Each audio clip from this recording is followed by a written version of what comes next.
Bueno, pues yo ahora voy a hacer lo mismo. De Pablo Cabañas quedarán.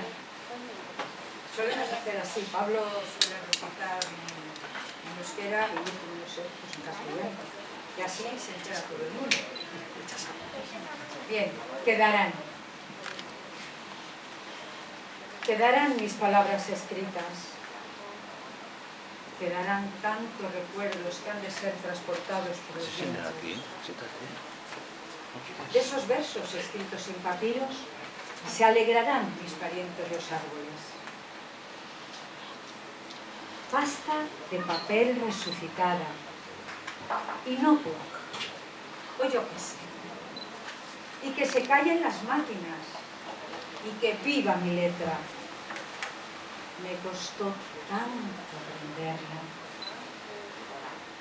Quedará escrita aquí para siempre, donde firme y rubrique luego. Cerraré mi plumier de aromas casi perpetuos, de tantas tardes de pan y chocolate y pulso caligráfico.